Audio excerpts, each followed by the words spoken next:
From Milwaukee, Wisconsin, put your hands together for William Krolowitz Jr. Keep it going for Derek, yo. Keep it going for Derek. Come on, let's pick up the energy a little bit in this room.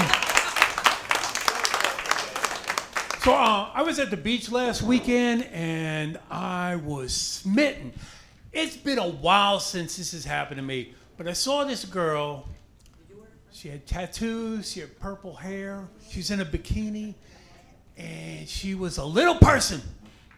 A little person. And I was like, that's the first time I've ever really been attracted, but I was like, I wanted to talk to her. She caught me staring, and she, I looked away because I don't want to be embarrassed. I'm too chicken shit to go talk to her. And when I went back, she had moved, she is gone. And I was like, I need to find her and talk to her. I want to find her. I want to talk to her. So how am I going to find her? I'm going to track her by her little tiny footprints in the sand. Y'all know that poem, Footprints in the Sand? Oh, why, Jesus, when I needed you the most, I only saw one set of footprints in the sand. The man died for your sins, and now you expect him to pick you up and carry you across the fucking beach? He has holes in his feet. Do you know how hard it is to get sand out of your crucifix holes? You should be carrying him. Can I get an amen? Amen. Yes. So I'm tracking these little tiny footprints, and I stumbled, and I tripped, and I fell face first into the lap of a toddler.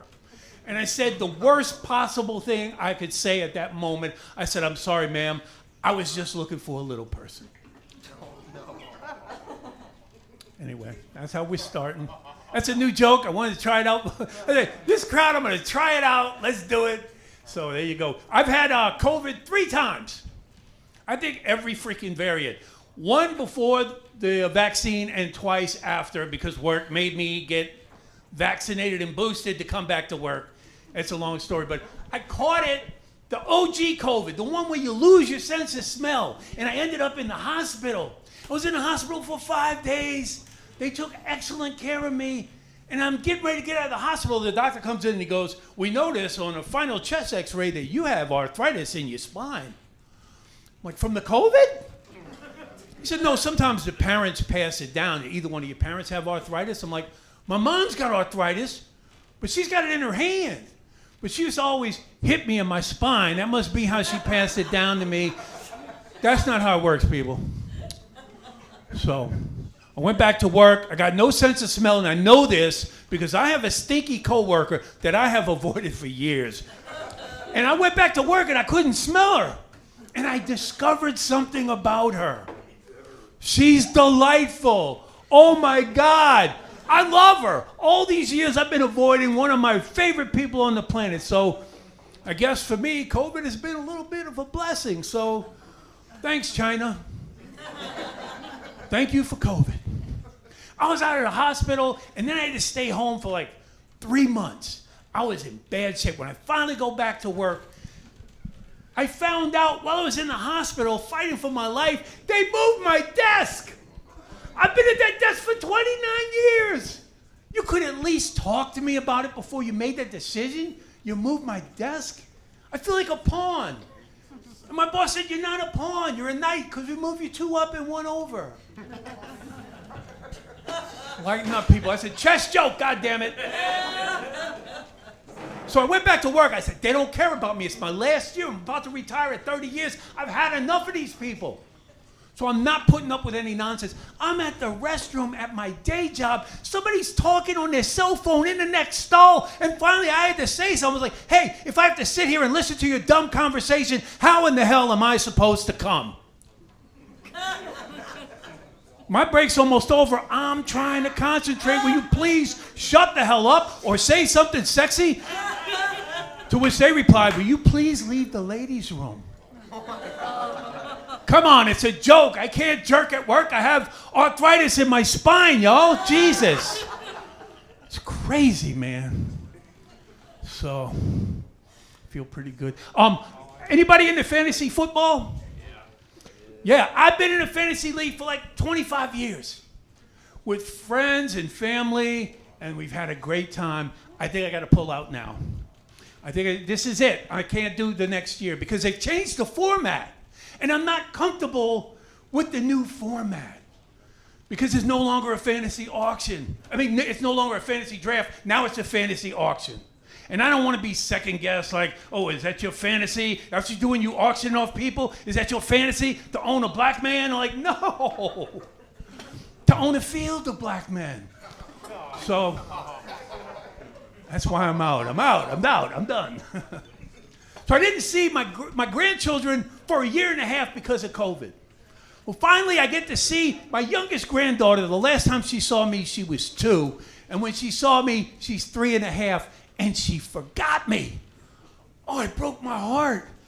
And she said, what's your name? I said, I'm Grampy, sweetie. She said, who's your daddy? I'm like, I'm your dad's dad. And not only that, you're named after me. Your name is Willa. My name is Will. And she scowled at me and she said, you just said your name was Grampy.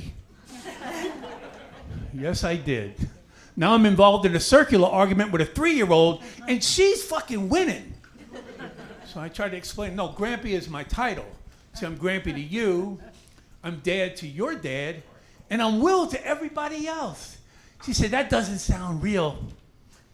I said, I'll tell you what's not real, Santa Claus, and I ran away. Come on, it's a joke, I can't run, I have arthritis in my spine, y'all. Come on, stay with me. So I have 2 grown sons.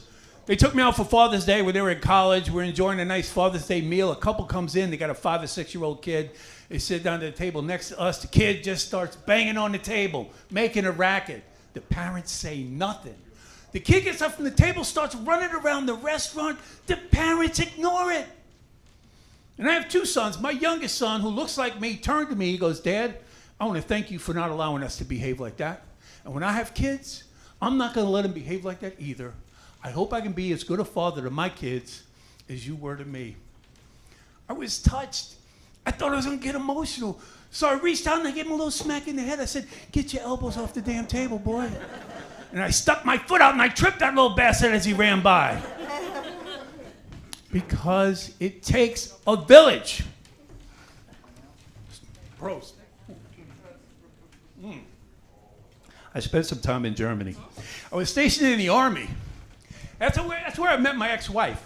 We were both soldiers, and we eloped without meeting each other's families, which was a big mistake, because I did not realize I had married into a Sicilian family from New Jersey. I was shocked. My ex-wife's maiden name was Williams. What the hell kind of Sicilian family has the last name of Williams? The kind that's in the witness protection program. So not only are they mobsters, but they're all a bunch of friggin' rats. My ex-wife Victoria and her brothers, Sal and Tony Williams. So, before I get out of here, let me tell you, I had a girlfriend and we used to argue all the time. I don't like arguing, especially in public. We're in the mall. And she's like, here, hold my purse. Like, I'm not gonna carry your purse. She's like, you're not man enough to carry a purse? I'm like, that's a black bag and I'm wearing brown shoes. I'll look like an idiot. But that wasn't the last straw. The last straw, I came home early from work, and I caught her going down on my best friend. I was shocked. I kicked her out, and I gave that goddamn dog away. Where my dog love is at? Where my dog love is at? I got a new dog now, a loyal dog. Dogs are supposed to be loyal, you know? But my dog, I named it Sasha, gender-neutral name, because sometimes when Sasha pees, he lifts his leg. Other times, he prefers to squat, like a bitch. He's fluid with his fluids, and that's okay because he's a good day. Fuck that. You know, that's right, he's a good day. Now listen, if you think that's a bad pronoun, when you go home and you see your dog, go up to him and say, who's a good day? Who's a good day? Look at you being all day with them. Them's a good day. They love it. And you know why? Because they belong to a pack. That's new. Before I get out of here, I'm going to tell you one more. I performed in Vegas this past year. That was on my bucket list. And I was flying to Vegas. I used to enjoy flying. I don't enjoy it anymore because I don't want to get yelled at by TSA, you know. I left a paper ticket in my pocket, and they just gave me the oh, you said your pockets were empty when I went through the x-ray machine. So I was like nervous. So I made sure that I emptied all my pockets. Everything's inside out. Because I don't want to get yelled at. I was so concerned with emptying my pockets, I forgot to take off my goddamn belt. If you do not take your belt off when you go through the x-ray machine, they will feel you up. In public, in broad daylight, in front of everybody, for free. And then they have me, all right, come over here. We're going to have a supervisor come talk to you. Wait in this room off to the side. I'm waiting in the room. I don't know what's going to happen. The guy comes in, the supervisor, he goes, are you the guy that went through the x-ray machine with your belt on? I said, yes, I am. He goes, well, we noticed on the x-ray that you have arthritis in your spine. And you guys, thank you guys, you got it. You might want to check that shit out. Thank you very much, guys. Come on, give it up. William Krolowitz Jr. Let him hear it.